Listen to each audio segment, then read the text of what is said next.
they're going to talk about, basically, but they're going to respond to other teens and preteens of their age response. So the first one is trust. We were tweeted that trust is a big, big issue when it comes down to your age and your place in life. What does that mean to you guys? Trust. For me, I feel like with trust and the internet that sometimes like our parents or like older adults, they don't trust us online. But it's like they say that it's because there's like predators or people are trying to talk to us or trying to get to us. But I feel like they should be able to trust the person that's going on because they should know whether or not they're supposed to talk to them or what they're supposed to do. Ooh, that's hard. I'm a parent, so I definitely understand that one relates. And as a parent, you want to protect your child because we do know that there are these predators out there.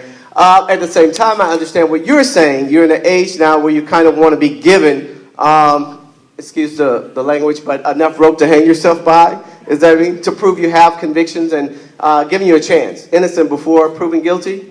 Is that correct? Okay, I could definitely understand that. Next topic we have was engage. Someone said engage. Now that's interesting. Who has any ideas about that or any thoughts? What I think is that as me, it's because I'm just I'm a really lazy person, so I don't want to talk to anyone. So yeah. Okay, I appreciate that humility. That's a good characteristic right there. So, and that's a great point too, because from the other side, you're saying that in your experience, you have experienced people that have tried to peel back your layers, but it's you are not willing to give. And that's very important because how many times we do try to engage with people, we do try to take the time to peel back the layers, and that person's not willing for whatever reason. And it takes two to tango, if you know what I mean. All right. So the next question is, next topic actually is culture. Culture. That sounds interesting. I feel like that some adults don't understand our music and that they feel like it's just inappropriate or it's just basically not useful. But it's what we grew up with, just like you guys grew up with listening to music, and I don't know.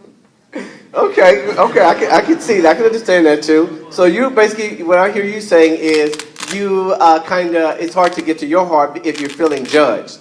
Or you're feeling like you don't matter or your stuff is not as important. Yes. Or interesting. That's important because, you guys do have a culture, and in order for us to understand you, we've got to understand the culture that you're enthralled in, right? Yes. All right, awesome. That's good. Okay, the next thing is, what about expectation? For me, expectation is like, since I'm the minister's kid, I need to be like perfect and set the example. But so there's like a little pressure to that, so that's how I feel. Okay, I definitely understand that. How many times have we heard that the preacher's kids and they got a stigma now? I can totally understand that. And that's not just a preacher's kid, but that could be holding a position somewhere or a title somewhere. You just judge a little bit more harder, unfortunately, by life, so I can understand that pressure. So what you're saying is you would love people to take the time. You're more than just a minister's kids. Yes. You have somebody that has struggles and temptations and things as well. Awesome. Amen for that. Thank you, brother. Okay, recent change. Recent change. That's interesting. A recent change for me is I feel that my parents, they used to be Catholic and now they're Christian. And now that they're baptized, I feel like they're better people. Awesome. Okay, I like that. So a recent change for you is that since your parents were baptized, you feel like they are actually, for you, and if I'm wrong, please correct me, but you're saying that for you, you feel like now they're able to get to your heart. Like they're maybe asking certain questions now or taking the time that they didn't do before. Is that correct? Is that safe? Yeah. Okay. Awesome. That's a good thing. Good point. Thank you, parents, if you're out there. Speak out and be heard. This is powerful. Speak out and be heard. I have something to say about that. How I have something to say, but I'm too afraid to say it because I'm scared that they're not going to hear me or listen to me carefully. That's very good. Very powerful right there. So you have something to say, is what you're saying, but you're afraid in your experience you've been shut down and not allowed to say. So you're afraid to even say it. But you do have something. Thank you for that. And that's something we have to think about, guys, because everybody doesn't have the talk show personality. Some people are quiet, and we have to take time to engage with people. And, I'm going to encourage you, speak out. Speak out, okay? I want to hear you. Do you guys want to hear this young lady? Yeah. Thank you. So we encourage you to speak out. And the last one we have is one-dimensional. What does that mean? Well, I have something to say about that, too. I feel like today parents or adults kind of don't see the potential a child has. They kind of forget the life a teen lives. For example, I have an engineering teacher that kind of overwhelms the students with work and kind of forces me to push my family away. I usually go to bed at 11:30 or 12, and I usually miss time to spend with my dad. Hi, Dad. And what I kind of wish is that people would kind of look more in depth to people, not just kids too, because there's also adults that are not treated or like looked at carefully, like Kenny. People just know Kenny as the music guy. Thank that says you for hi that. everyone. I appreciate that, brother. Hi, Kenny, and everything. But Kenny might have like a really good background, but people really don't see that. Thank you. I really appreciate that. Thank you. I'm getting some help too here today. So that's great. That's a very good point too, because how many times we can do that? And even I think Jackson touched on that, is looked at as a minister's kid, as one-dimensional. So it's so important for us to really go beneath the layers of what we see, what the obvious is, to get to the heart of who people are. And many times we will find, and if you've done it, you've found that there are many, many, many aspects of a person. And so I want to thank you guys for joining us today. And, wait, we have one more layer. Wait, so, okay, we do. Please, guys, forgive me. Withdraw. What does that mean, withdraw? Hi.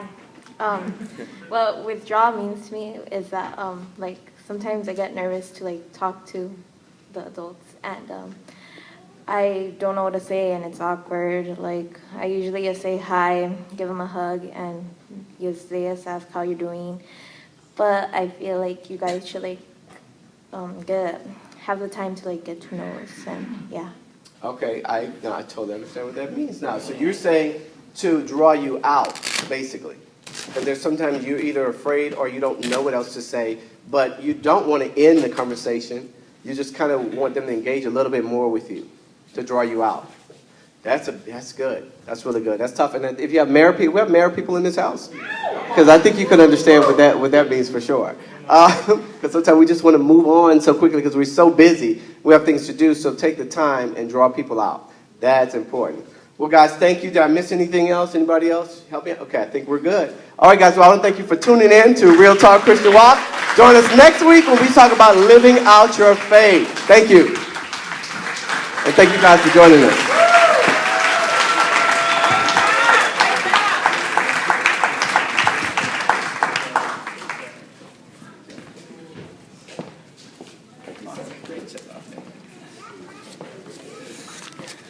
I think we should start our own show, drawing our kids out and engaging the parents. Go ahead and turn over to John chapter 4.